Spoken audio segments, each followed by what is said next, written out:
What's going on, guys? And welcome back to Footy with an Edge. This time from India.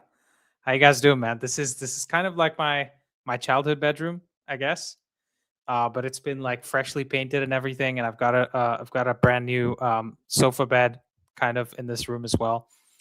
Super nice to be here with you guys, man. I'm honestly so excited to do this, and this is what? Let me see. It's 1:34 in the morning. So we're on Rishi settings today.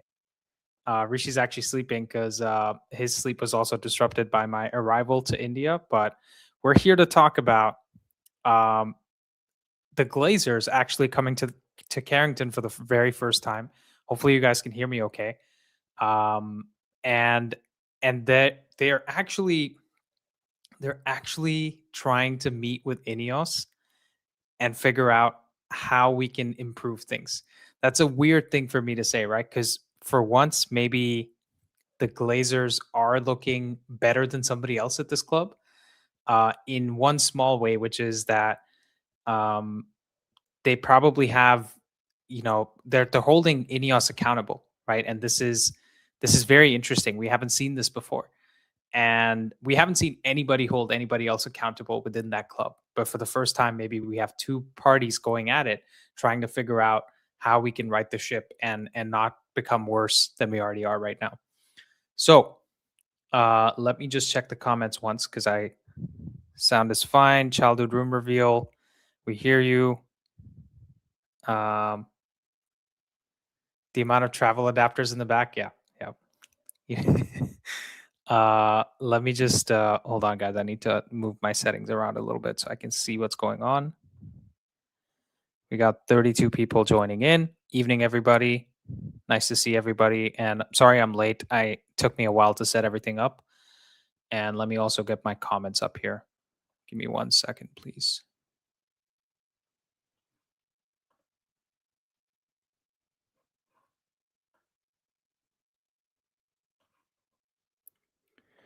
Sorry, guys. Please bear with me.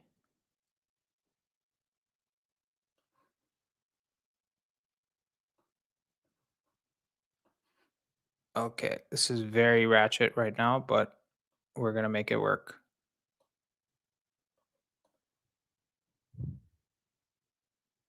There we go. Okay. So I believe you guys can still hear me. And I'm going to zoom out so I can actually see comments and put them up on screen. There we go. Okay, comments are working. We're good to go. Some live tech support, self tech support that I'm doing right here. And without further ado, let me get in our very own Shaylin. This is akin to the Carrington meeting, right? Where the Yeah. Glazers and Ineos are talking. Like Shaylin is the Ineos representative, and I guess I'm the Glazers. Um, I don't know how I feel about either of us in that situation, but here we are. And Yeah. how you feeling, Shaylin? About the meeting or just in general? In general, I'm good. About the meeting, I don't know. They're not going to talk about what we as fans would want them Yeah. to talk about, which is how do we sell the club? So let me introduce the viewers to what actually happened in that meeting, and this is reporting done by Lori Whitwell on the Athletic. And if you guys, I feel like Shaylin's looking down on me because I'm so low on the thing. Trust me, guys. By the next time I go live, this will be a better setup. But so listen, why this meeting matters about Glazers meeting at Carrington. Sir Jim is actually flying into Manchester to meet Joel and Avram Glazer at Carrington. This is a full executive meeting, committee meeting, which happens usually once a month. It's not really a courtesy visit. And the meeting usually happens in Monaco, where Sir Jim lives, but this time it's deliberately being moved to Manchester as more of a, it's not going to be a good look if we don't meet in Manchester, given everything that's happening. And it's also to avoid disruption of football operations and to allow direct interaction with Michael Carrick and his staff. So this is already unusual, but the timing is really important. So this is happening days after Ruben Amram's dismissal. It's happening immediately after an FA Cup exit, the first time in 100 years where we're playing only 40 games in a season.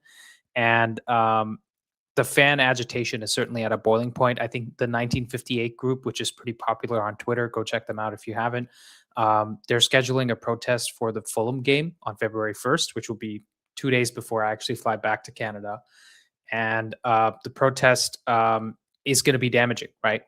I think there's going to be a lot of loud noises. So this is most likely a damage control summit. And this is also the first time they're visiting the 50 million Carrington upgrades, the Carrington facility. And that is entirely funded by Ratcliffe's investment. So the key thing we need to realize is since 2005, guys, the Glazers have not invested a single dollar of their money outside of what the club makes to repair anything or add anything to the club. And so Ineos have already invested more than the Glazers have. So every time I feel like, Shaylin, I want to get your reaction to this before I even finish this. Every time I feel like Ineos are making themselves look worse than the Glazers, I just realize the Glazers are just like the low lines that can never be better than anybody else. So your thoughts on this? They haven't spent a single dollar in over 21 years. Yeah, well, I mean, let's put a bit of context around that 50 million pound investment. Anyways, it was one, written in the actual sale that they were going to do this, and two, it didn't come for free for the Glazers either. It was, they relinquished some shares as well. So I think that's really important to note. But again, this is just, they wouldn't have to ask somebody else to do this had they just not taken out dividends from the club, right? And I think that is been the primary argument for most of the fans, and to somebody in the comment in the chat just said that, like, had the Glazers had an actual sporting director the entire time that they were in charge, they would look a lot better than probably what it is that they do now. I'd argue it really depends on whether or not we had a good sporting director in the first place, if whether or not that was the case. But Andy, I think yeah, no, there was just some muffling there, or I think when you were moving around, yeah, of course, okay. But yeah, that's kind of my take on it. What I'm really curious about is the timing and the location, because I think they are really worried more about the protests happening and not necessarily about, how do I put it? Maybe the state of where the club is at, or Michael Carrick necessarily coming in. So that's those are my two thoughts. I mean, Andy, what do you think? Am I being paranoid? Yeah, I can still hear you now. Yeah. Is that like good quality? Someone in the comments let me know, because I just pinned it to my t-shirt here. Okay. I do agree with you. Like this is the impact Ineos have had on Shaylin, because he's fully cynical now. He's like, they're not meeting to improve anything. But yeah, so I agree with you. I don't think this is necessarily like, we need to get down to business and this needs to improve, etc. That would be giving them too much credit. I think it's mostly to do with the fact that the protest is coming and they want to look like they're doing something. But I do feel like the Glazers are the type of swine that when they let somebody else through the door as a partner, they would also be dicks to them. Do you know what I'm saying? Like, just because they can, like we've all had those managers who would Sir do Jim things said just that because they can. Yeah, Sir Jim said they're nice people, though. Like there's direct quotes about him saying that about Joel and Abram, that these are nice people. So I don't know if they're necessarily, going to be rude to him or mean to him. No, but, I think they're going to say, like, listen, you came in, you said you're going to take charge of football operations. That this is going to be said in the meeting, right? Depends on the tone and what they actually do after that to hold them accountable. Those are completely different things. But it's going to be said in the meeting that you guys came in to take charge of football operations, and objectively things have gone worse, right? And you know how it works, Shaylin. You can always come into a meeting talking about the same topic from two sides with two different sets of metrics and two different sets of narratives, right? Ineos could come in and say, listen, we've fixed the weight structure, we fixed what's it called, the youth team, right? We've built you Carrington. We've not been taken for a ride in the transfer market. And Glazers could come into the same meeting and say, you finished 15th, you gave Ten Hag a contract, you sacked him, that cost us money. Then you brought in Ruben Amorim, who was your guy, and then you sacked him again, your guy, and then you've made us look even more unpopular by getting rid of the pension for the older players, getting rid of the lunch ladies, getting rid of the butlers, and whatever else they fired, or getting rid of Luke Shaw's hot dog guy. They've done all of those things, and now, like, how do we improve from here, right? Give us an action plan for how you're going to improve it. Well, so I think. By the way, we've got somebody in the chat named Carrick Out, which I think is hilarious. Yeah, and he was there yesterday. He says, this is honor among swines. What a timeline. I know.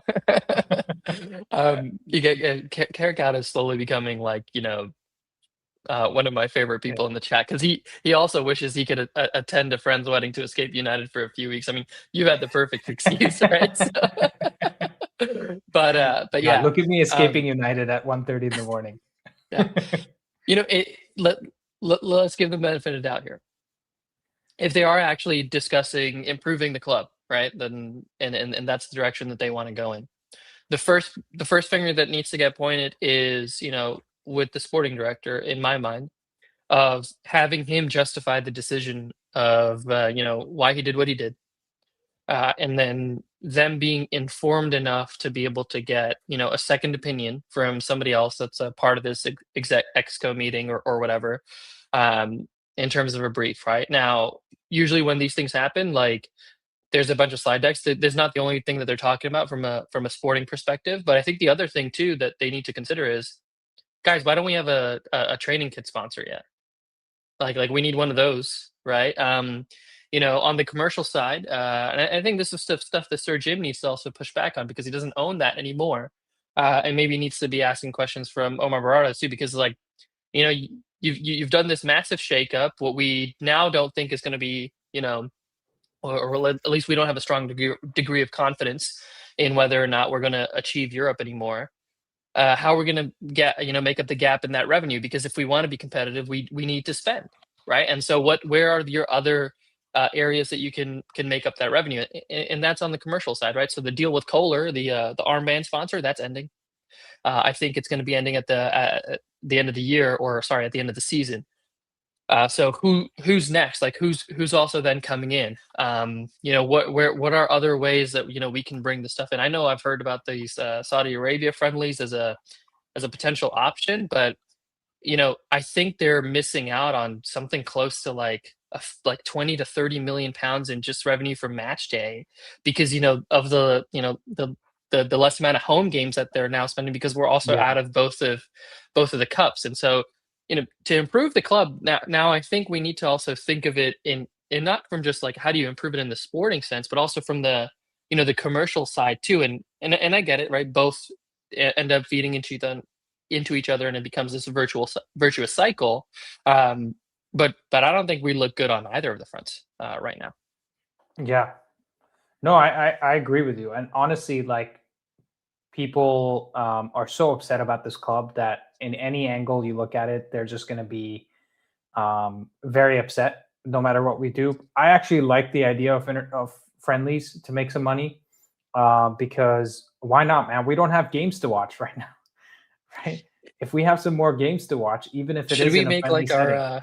our own cup? What was the one that we won in preseason with Ten Hag, and we said we're going to win everything now? I forgot. Gosh, maybe we should do that again, right? Like, yeah. who knows? Or you know what? Well, I'll actually think we might see in the summer. You know how last summer we went on a quick postseason yes, tour. exactly. Yeah, like another. Oh, we'll definitely see. We're going to see a mid-season tour right now. That's what we're going to do. And so I don't actually mind it, but I do agree with you. Like, this is a metric that they should be measuring. And as much as we want to hate on the Glazers, at least it's good that we have somebody like holding each other accountable now, to a certain extent, right? And this is not me saying, oh, we were at 0% and now we're at 80%. I'm saying if we were at 0, maybe this is 5% better than what we were at, right? Because at least we do have somebody else holding each other accountable. And we actually thought Ineos was coming in to hold the Glazers accountable and take the footballing operations away from them. But looks like they are somehow making it even worse. And I actually think this have been better right now.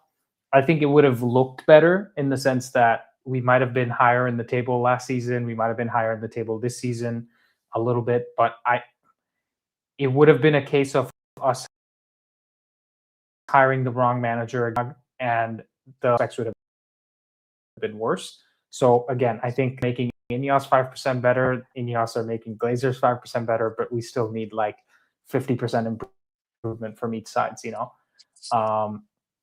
and that's the issue. But let's just talk about the rest of this information from this article here.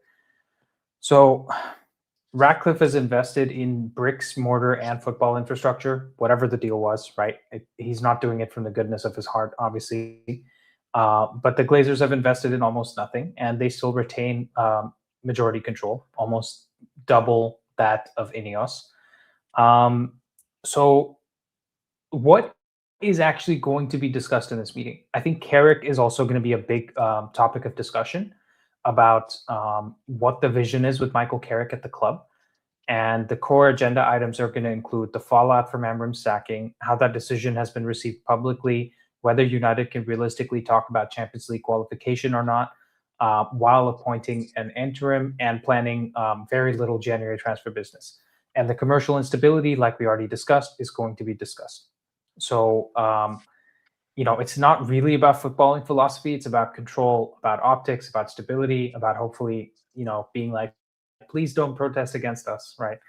And so I think if we want to move on from this talking point, the second question is what Carrick's appointment actually signals to the club, to the media, everybody. So there are two simultaneous fan reactions that are happening. And Shaylin, you've done a show and a half while I was in the air, so I'm sure you can do this as well. But emotionally, Carrick is loved. He's a club legend. He's a calm presence. He feels more like United than getting, a Xavi or whoever else we were looking at. But this is a huge step down in ambition, right? Because whatever you think about Ruben Amorim, he had actually won things, managed at a bigger level with more expectation, and won leagues, right? Whereas Michael Carrick failed to do the one thing the club was asking him to do, which is achieve promotion in 3 or 4 years. And by the way, guys, there was Adam Cleary football channel. He made a good video on Michael Carrick's style of play and all that. And he talked about reasons why he didn't succeed at Middlesbrough. And some of the reasons were, they underperformed on XG, right? A lot of his teams by about 5 or so XG. And that could have made a difference. Like those 6-7 extra goals from that 5 XG could have made a difference between qualification and not. Has that not been the story of our season? Exactly. Right? Exactly. And I feel like there's a similar tone here, which is the players let him down at Middlesbrough, and the players have let the last 5, 6, 7 head coaches down by underperforming. Actually, that's not true, because in previous seasons where we were bad underlying stats wise, we were actually good from a performance perspective, right? We overperformed our XG in certain seasons to get to where we were. But like under Amorim specifically, it's been the opposite, right? So with Carrick, I would love for him to be super successful. I would love for me to sit here and be like, I actually hope he's better than Ruben Amorim, right? Why would I not hope that? Like, I don't have some attachment to Ruben Amorim where like I'm related to him like Diogo Dalot. I just need whoever's in charge to do really well, right? And so I've moved on from the Amorim thing. I've had my 2 days off that I probably needed a long time ago, and I'm just sitting here thinking, I hope Carrick is good. I would love to sit here and take some I told you so's in exchange for United actually being good, right? But do I see it happening? Like, how are these players just going to go from what they were their entire lives at United to just being amazing? I think maybe we don't expect much from those players that were there for, more than a season or two, or like more than 2 seasons at least, right? At least the core group that was under Ten Hag and even beyond. But I would hope that he is able to get more of a tune out of them, the ones that just recently joined. So the likes of Cunha and the likes of Sesko as well. I don't think we necessarily need Sen Alamans to perform any better than he already has been. I don't think goalkeeping has been an issue or a problem. We're seeing an upturn in Dorgu, right? And so I think that if he is able to continue that, then great. But if he's able to make the best use of Ugarte, because they are not necessarily coming out there to how do I put it? they're not necessarily going to invest in the summer. So if that's going to be the case, then realistically, the people who have already come in since maybe Carrick was here last, that needs to change, or that needs to improve in my mind, in order for us to, I'll say, start feeling more optimistic than, oh, hey, great, like, singing the song of, oh, it's Carrick, I can't believe it's not Paul Scholes, right? Like, I mean, not that Paul Scholes would be a better manager in this instance, but that being Or said, any I instance. think there's or any instance, but that being said, like, there's some caveats here that probably will, I'll say, we need to at least give Carrick the benefit of the doubt and the room to be able to prove us wrong here, in a sense. Yeah. Which is funny, right? Because we tried to do the same thing for Ruben Amram. That's I just, exactly why yeah, we were Amram in. It wasn't some personal relationship with him. It wasn't some, he sat me down in a room, explained his tactics so well that I'm a believer. It's not some yeah, cult that we join, unless what's that? Sam Worthington keeps telling us that we're a cult for content.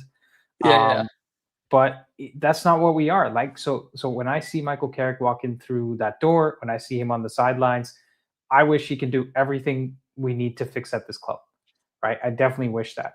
The one question I have, though, is can we actually expect Champions League from him? And can the squad still deliver Champions League in the summer? You're not gonna catch me out like Alice talks footy when she first went out and said this squad could get Champions League, especially with one game a season, and then now is getting deep, like, uh, ran through the mud on Twitter to be like, oh well, why are you going back on this? I still think that, like, fundamentally, the players that are there in my mind under Amram, and like with how they were performing under him, if we can still keep that same level of performance under Carrick, and just drive a bit better of bit better of the results, which means, like, I'm not even saying, hey, like, perform to your XG, but just don't underperform it as nearly as much as we have been, right? Because even like an extra 2 or 3 goals, that's like a result that turns for us, this season, from where maybe we're losing to, we have 3 points, or maybe we're drawing to where we have, an additional 2 points. And right now, with this compressed league table, what we're seeing is that is possible. And I think that's a lot of where I will say that's probably the type of Delulu mindset that Jason Wilcox is into, to try to say that, hey, we've got a chance to be able to get it. But I mean, I agree with it, right? I think, if your perspective is that the head coach is an interchangeable figure, and realistically, the way that the players are set up tactically to go out and perform within a system, or perform within a certain set of roles, and the players are going to have the most amount of impact on that, then yeah, that you still believe that, hey, we can actually get Champions League. And again, we're making two huge assumptions here, right? One, Carrick is going to be able to get the same level of performance as Amram did out of that crew, and then two, that we're top 5 is what's going to get you Champions League, not necessarily top 4, because I think there's a conversation to be had. It's only just the first 4 spots, because let's say our coefficient drops for whatever reason, right? Like, maybe we see 2 surprise early exits from Which is the possible, like Champions League. Tottenham. Yeah, But we do have 9 teams in the Champions League or European football this year, though. yeah, but right, Um, like, you and never know. I Does think it's Crystal 6 teams in the Palace get? Champions League. Yeah, exactly. Does Palace get end up taken away for this whole thing, right? Like, because we've had the top 5 that ended up, like, going in through. So again, these things are just like assumptions that we're making, that, hey, I mean, it's not far off for me to see that, we that 5th place doesn't necessarily exist, especially from a coefficient standpoint. And I don't know how they work, to be transparent. So if somebody in the chat is like more aware of it, Oh then yeah, yeah, but yeah. Stat Patters episode coming soon on how the Yeah, coefficient works. yeah, yeah. No, but so here's the thing, right? For me, I can't figure out how we're going to improve the defense. Attacking wise, you can play counterattacking football, and I understand how that can work, right? Counterattacking football, specifically from an attacking transition perspective, is a lot easier to coach, right? Most players at that quality that they are, dude, like if you and I played against Benjamin Sesko, we would be terrified, right? These guys are so elite at what they can do in terms of how they can link up play. And we saw players like Rashford, Martial, Well, Greenwood do really well on the counterattack. But yeah, but I think defensively, I don't know how they're going to cope. yeah, I think that the other thing is that, and I heard about like uh, some people feel that Sheshko's too nice, like on the front foot, and I'm just like, you're faster than most of the defenders in the Premier League. You're taller than most of them. I'm sure you're definitely stronger than like at least like 95% of them or whatever. But he doesn't necessarily like throw his presence around like that. So I get that maybe like from the attacking perspective that's still going to be there's much left to said, but for what I've seen inside of Carrick's of how do we improve his like defensively is that the reason why they had that high PPDA is because he wants his team to reorient themselves and reorganize themselves first before they try to win the ball back. So I don't think he's looking for us to have silly gaps to be open, especially from either it's from midfield or even positions out wide. So I do believe we'll probably become at least defensively more stable just from that one switch, right? Instead of, hey, we're going to force a win for the ball higher up, simply because I don't think we have the right players to be able So the to. team is more compact vertically, is your Exactly. point. Yeah. Between the lines, Yeah. there's less space. Though, Yeah. so here's the thing. I think we were part of the reason we had a high XG was because we were pressing high and getting chances very quickly and not allowing the teams to settle down. The one problem we do have with a mid block or low block type setup is other teams might also get a chance to, set up against us in a way that we don't know necessarily how to break down. But the bigger issue is by setting up in a high PPDA system, you're also kind of inviting the team to be like, you know what, go through us and we'll do our box defending really well. What is Red Olsen is saying? Sitting in wait. Oh, yeah. Well, I think Shant is also busy with work. I think he's in San Francisco with some work. Yeah, so I actually think the defense is a big question mark. If he can improve the defense, Shaylin, like we get a lot more clean sheets till the end of the season. Like we have 17 games in the Premier League, no other competition to look at. So 17 games left. If he can get 6 to 8 clean sheets, like we're dreaming, right? We're dreaming about top 4, even top 5. Look, if he gets close to 2 points per game, I think we get top 5 too. And I think that's the metric that I'm gonna like look at is what is this PPG like what are the points per game that we're getting? Because I don't necessarily want to be like taken away by the results as much, right? Because I think that there's still some like room for improvement for us there. And I feel like this year we've been very reactionary to results as like an individual perspective. And to be fair, we definitely need to take maybe for us ourselves just to step back and just be like, is this shifting the overall picture from like a 5-game rolling average or just from like what we have in this season? Because in this he had 17 games at Borough and he ended up getting 40 points from those 17 games, which is more than 2 points per game. So I'm saying That's just 2 get to 2 wins more points. than 2 points per game. Yeah, exactly. So if we're aiming for 34 points from these 17 games, what that means is essentially 10 wins and 4 draws. Yeah. Or 11 wins, 1 draw, and 5 losses. Yeah. Or it means 10 wins and 4 draws and 3 losses. So we're basically allowed to lose only 3 games, or we can lose 5, but we have to win an extra game. Yeah. And that's we don't have 11 wins now in 21 games, right? Yeah. And 20 of which were managed by Ruben Amorim. And even if you look at the AFCON, the pre-AFCON settings, I think we were at 17 games. We still had 8 wins at that point. So in the first 17 games, when Amram was still here, we only managed 8 wins, and we got like 31 or 32 points, something like that, or 30 points maybe.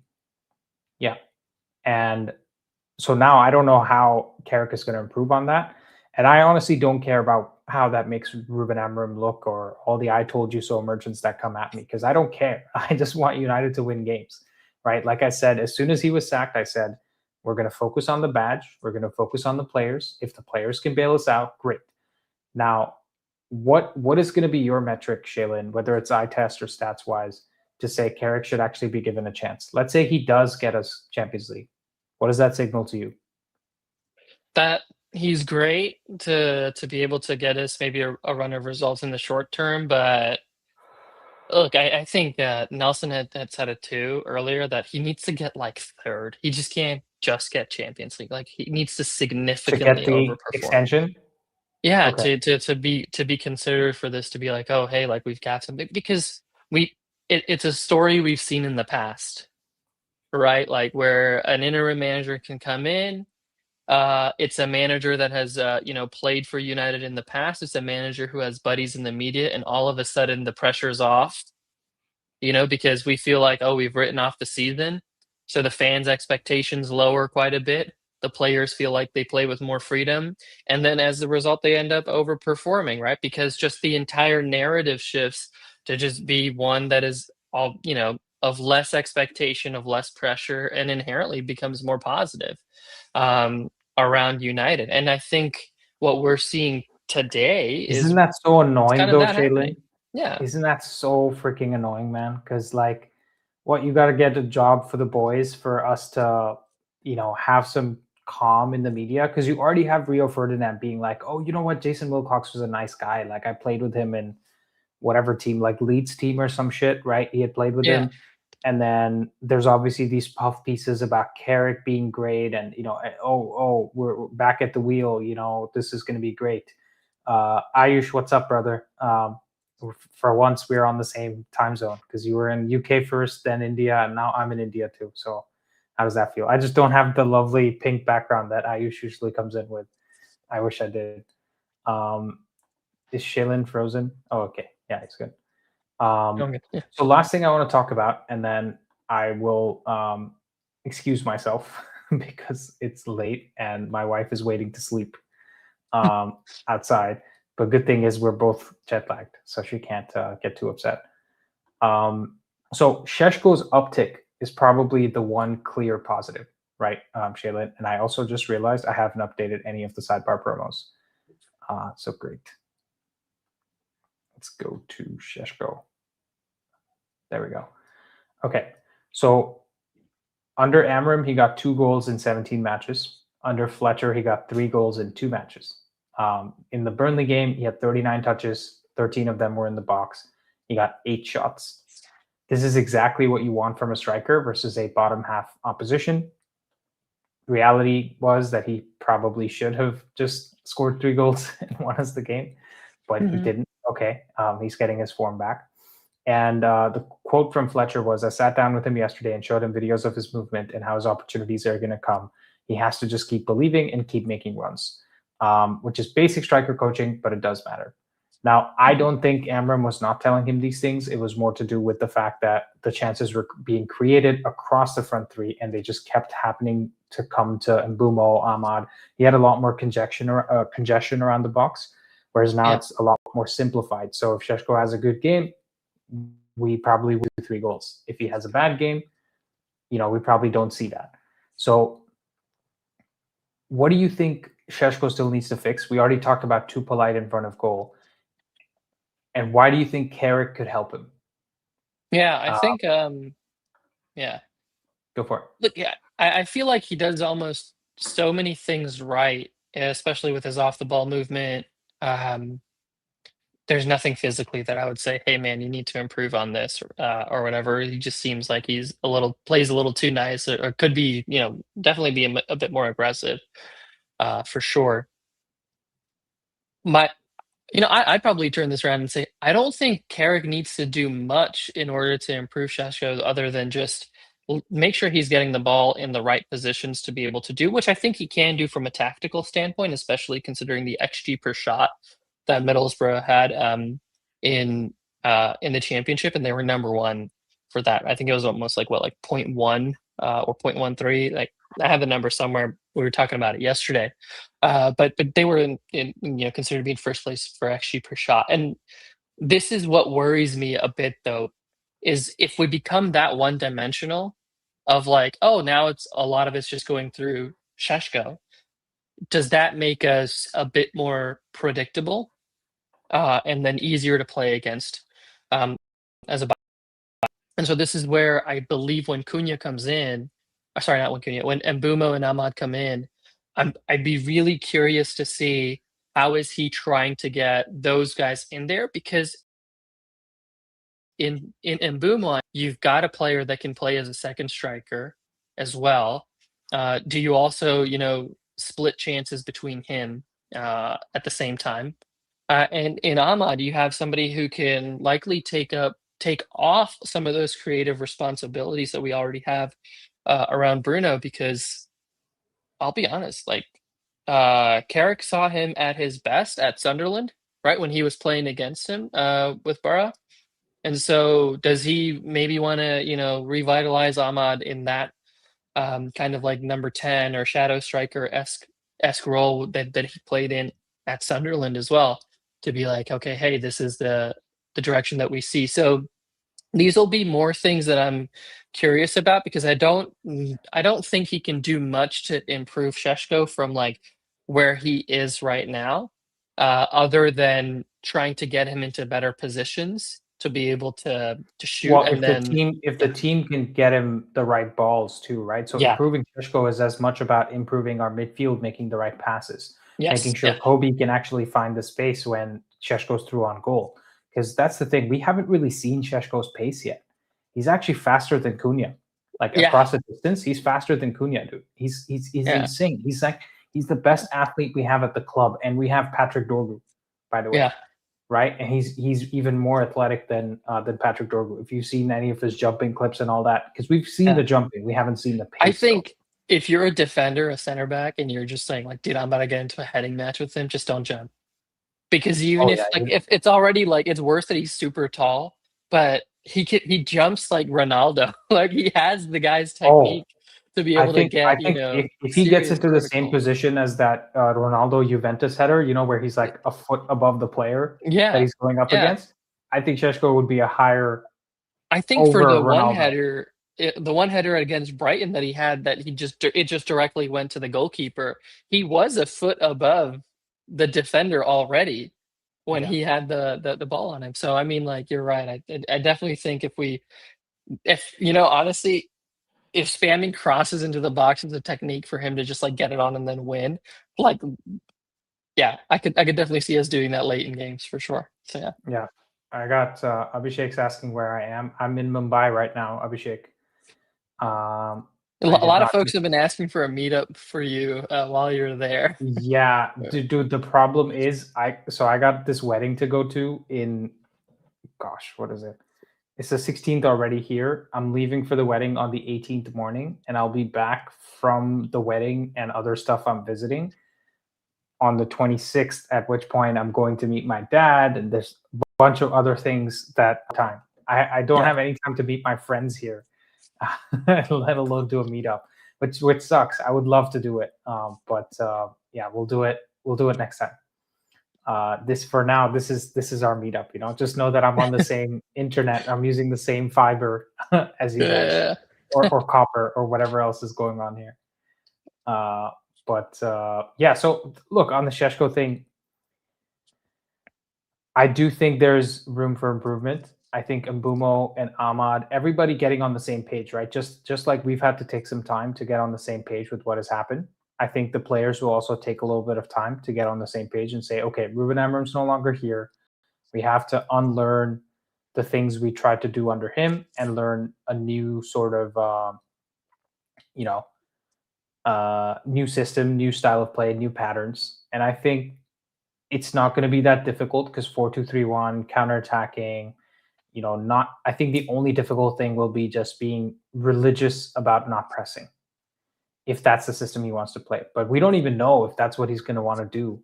The same thing, right? Because Mhm. we saw him do it at Middlesbrough. OGS 2099 says, what time is it in India? It is 2:15 in the morning right now. But yeah, that's where we're at. So I think it'll be interesting. I am excited to see it though, because I do think from a stylistic perspective, instead of going for Ruben Amorim, if they went for someone more like a Glasner in the first place, I think we'd be a lot better platformed, so to speak, given the current squad, right? I think we would still have the issues of like, I don't know where the next league title is going to come from. So you would be looking at a manager that performs well, but us having to potentially sack him to go get the league title win, which might happen with Arteta if he doesn't win like this year or next year, right? Eventually it's like, well, always the bridesmaid, never the bride.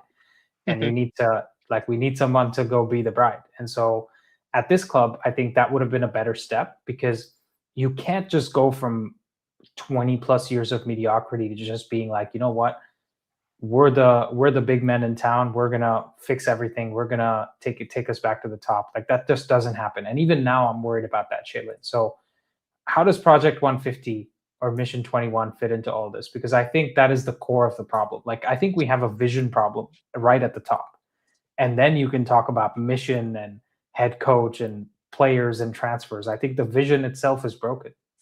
Yeah. It's really funny because it's like the guy that, ascribed, Project 150 just kinda said, "We're gonna do this thing," and he usually is, like, not involved with the football club as much anymore. Like, he's just left. Brailsford, Brailsford? yeah, Yeah.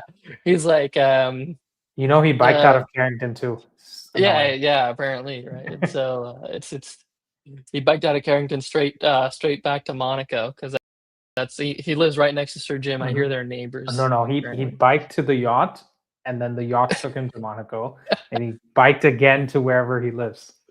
Yeah.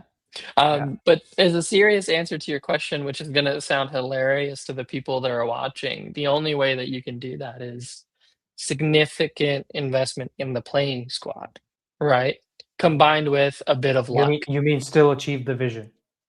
Yeah, to be able to still get Yeah, there, yeah, mhm. yeah. And look, I don't think that it's unrealistic in a sense of if you look at, let's say, like we're not in Europe and we look at squad cost ratio and what we have in order to be able to spend. You could spend 500 million on the squad in the summer then if we don't get Europe, right? As long as we get Uh, the es- cash flow.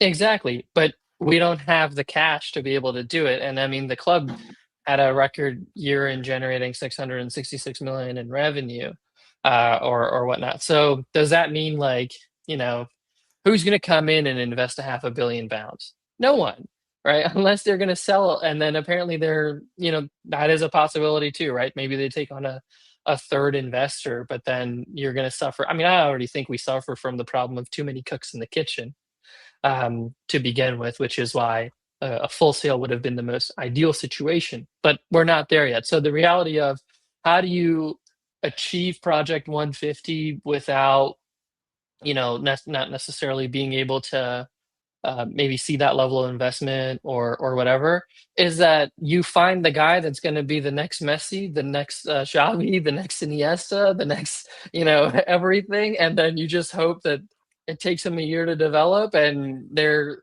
at that level right So, away. so you're So basically yeah, saying Carrick is the 2009 Pep Guardiola, looking I at the young Messi that's coming through and he's being like, he's this is the exactly he's looking at Shea Lacey and just like you're gonna be my Messi. He's looking at Scouse Sekou Messi, Kone, you're gonna be my Busquets, Busquets, right? yeah. He's looking at Gabriel Montado, Xavi, Danny right? Like Alves, he's or Danny Danny Alves. Alves, whatever. Yeah. He's Yeah. he's just looking at all those players and saying like, okay, hey, this is gonna be the case. But yeah, like you would need something like that combined with a significant, not significant, but a semi-significant fall off from whoever has won the title and whoever was challenging for it, similar to what we saw last year with City and with Arsenal, which allowed Liverpool to be able to win it, right? Because I think what they won it with like 80 plus points or whatever. It wasn't even hitting that like limit. And so if we're going to by 2028 that all you're going to need is 80 points, like 84 points to be able to achieve a league title, then yeah, it definitely could be possible. You don't need to be a supremely excellent team. You just need the ones to fall off as you're on your rise. But that's just What it's would a be strategy interesting? attributed to luck. So yeah. Yeah, I think what would be interesting is the analysis you did before for the stat patterns episode. Mhm. What would be interesting is computing some sort of relative strength metric of all the teams in each year, because we talked about the 10 points, 10 million per point type of metric, right? But we saw that in some years it didn't really work, and in other years it worked better. So, what is the reason behind that? Like, how much is the relative investment of each squad, and how much is it actually getting them, right? Because I feel like you could sit here and say, okay, we want 20 points. Let's spend, 200 million, and we'll just get to 20 points, right? That's not really how it works, though. If I did my math No. correctly, yeah. Yeah. I You think did. what we probably need is 200 million for the next 3 years, every year, like including summer and January, to just even stay in sixth position, because we're not accounting for the fact that we're still behind the other teams and the other teams are still getting ahead of us in terms of squad quality, right? So I feel like there needs to be almost a watermark of like a high watermark, if you know what that means in like hedge fund terminology, which is let's invest a certain amount to just get up to the quality of all the other teams, and then if we spend 10 million beyond that, we get 1 point per 10 million spent. And I think that's the type of analysis we need to look at. So just something to think about. I mean, I'm not Yeah. really sure how complex that would necessitate in terms of modeling, or how explainable that would even be. But No, I I think what think I'm mainly looking for is like, what yeah. are we missing in terms of like, So we are X million behind these clubs. I know you've been traveling, so you probably haven't had a chance to see Samik's latest video on like squad value or whatnot, but I think it touches on some of the same elements that you were just mentioning too, because he I directly saw like compared. 10 minutes of it. Yeah. Yeah, yeah, and I think that that's a good one for us to like recognize. But you're right, like the relative value of the transfers that were coming in compared to the rest of the league and what they have done in those years would be really interesting to be able to see. So who knows? Maybe we ask for 1 year back, and might be a good time to do it because it'll be after the transfer window, and we might have a little bit more insight onto who's at the leadership at the club too, right? Because I'm hoping that one of the discussions that they're having at the Sesko meeting is, do we still trust Jason Wilcox? Yeah.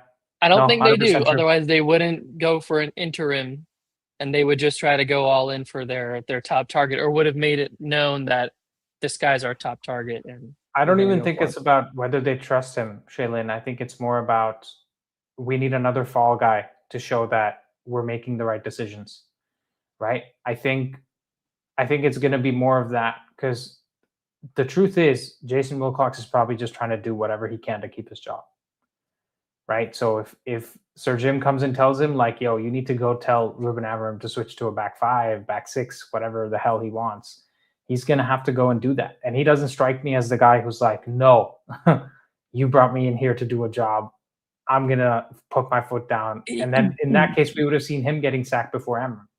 The Yeah, reason that's he's the still there is because he yeah. listened.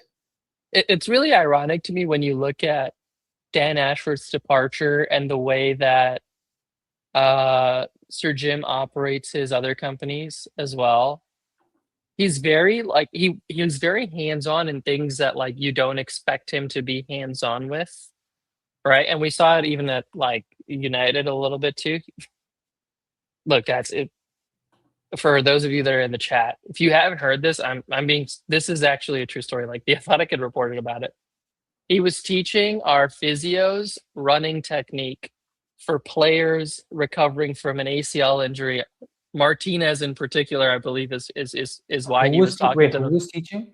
Sir Jim Ratcliffe is trying to tell the physios about the running technique that they need to implement with Martinez's like recovery, most likely, right? Is what is my speculation is with Martinez, but he was talking to them about running technique. And these are the things where it's just like I get it. You're right, like you're a billionaire. You probably think that you have expertise on all of these things just because you've done them once or whatever. And the reality of it isn't as true. We're so worried about the players having a bunch of yes men around them. If you're a billionaire, you probably have 10 times the amount of yes men around you, right? Just Oh, 100%. because Yeah. of like where it is. And so Also, it's no it's really accountability, right, interesting. Shaylin? Yeah, That's what I'm talking about. none. Yeah, Because this is what happens. Who is if you guys know NFL at all, like Shadur Sanders, right? To like, and who is it that ended up drafting him? I forget the team it's now. the Browns, I think, Yeah, Browns, maybe. right? And Yeah, so from what I heard on draft day, it was the Browns owner who came and said, "We're going to overrule the coach and whatever, and we need to go sign this guy right now." And I think he's doing well now. Is that true? yes, Um, or relatively, like because better the than Browns are expected? kind No, of yeah, okay, yeah. I mean, sure, the Browns sure, are sure. kind of yeah, Yeah, but you know, anyways, my point is, at that point, the owner would have come in and given it as a strong suggestion that they need to go pick him in the draft, right, in the 5th round. And if it works, the owner takes the credit. If it doesn't work, the GM and the coach get sacked, right? So this is what it is with Jason Wilcox. That he told Jason Wilcox, go do this with Amram and do all of these things. And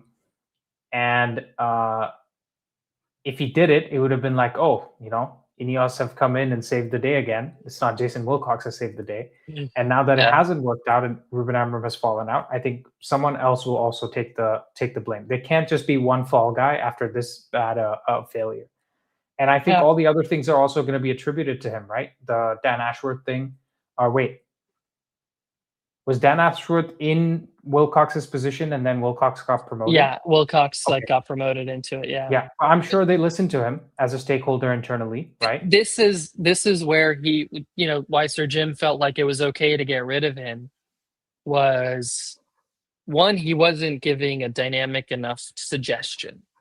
And like I get it, right? Like I just hired you and you're telling me that like you're gonna farm this workout to somebody else now, right? Because that was Ashford's suggestion was let's hire an external data company, which I don't think is the wrong thing to do in a sense, right? Because he's saying, hey, let's hire an external data company to assess, you know, the the profile of player that we have, and then what type of coach or manager makes the most amount of sense to get the best out of these players before we say, okay, hey, we're going to shift direction in the methodology. So I don't disagree with that, but I think it's that suggestion and the implication of, well, why aren't you the one that's doing this, or why have you not already done it? Otherwise, why have I hired you, from like Sir Jim's perspective, as to maybe why Ashworth then got like sacked. But then what really like nailed the coffin was on Ruben Amram's like first day, he was on vacation. Like, he apparently was a pre-scheduled thing, but he was on vacation. I'm just like, yeah, man, like Just unless it's come somebody back. Yeah. dying, right? Like I would have been like, dude, I'm so sorry, Dude, but I've had like, that before. yeah, I've had that before in my professional career. Just we had like a huge launch, and the day before the launch, the my manager who's in charge of this project says his mom is in town, so he needs to take a day off. And I'm like, bro, not only have you been making me do all of your work this yeah, whole like 2 months, and now you're telling me and then guess what? The project launches, and he comes back to me and he's like, "Oh, I wasn't happy about this thing." I was like, "Yeah, yeah. maybe you should have been more involved." I Uh, I know. I mean, anyways, but this is where like a lot of the dichotomy of this whole his leadership kind of exists, is that he yeah, gets involved in things that you probably don't want your owner to get involved in, or to pay as much attention to. He goes on public record to say that, well, I just try to employ the best people to make a decision. Um, and they say like, oh, whatever their recommendation is, that like, I'm going to take it. But I don't think he's ever really considered, like, the folks that we've employed, are they actually the right ones, right? And so, the Jalen, and I I'm mentioned sorry it. to cut you off. Go My ahead, wife is already boiling, pissed at me. I'm pretty sure. So yeah. Yeah, I'm I'm sure just we gotta gonna, end this for you. I'm just Yeah, gonna, yeah, I'm just yeah. gonna before she actually barges in here. Um, Over or under United getting 60 points this season? I think we can do that. It won't mean much, but I think we can get 60 points. So we're on 32 right now, by the way. So we need 28 more points. 28 more. Yeah, I think we could do that in 17 games. That's just a little over a point a game. I think we do it. Okay, guys, you heard it here first. Shaylin says we can get over 60 points. I think we can. It's over is 61. I'm not Okay, there. like Yeah. Okay. yeah. So 29 points, I think it's possible for sure. Yeah. But, Sure. yeah. I think we can. I'm not very optimistic until I see some games go through. Because if we get battered like 5-0 against City and Arsenal, I'm like, I don't think we get 50 points. You know what I'm saying? Like, Yeah, it's but gonna those take are the us two back games away. I'd expect us to lose, to be fair. But no, but there's a lose and there's a goddamn, like I need to go find another sport. Right? So we'll see. Anyways, guys, thank you so much for joining in. Shaylin, thank you for taking time out of your day as well. Shaylin, you'll be going live again, I believe. Yeah, tonight at 10 Eastern for you folks. So you're getting a bonus episode today, technically. Yeah, this was the bonus episode technically. Yeah. And then Shaylin's the main guy. He's the captain. So yeah, cool. I'll see if I can make it. I don't know what state I will be in. I'll probably have to join from my phone, but Shaylin will be running the show. And if I make good points, I get to stay on the panel. Okay, that's how this works. Because we democracy here. This is better than the Glazers, better than the Ineos. Okay. But anyways, guys, thank you guys so much for watching, and we'll see you next time. Peace. Peace.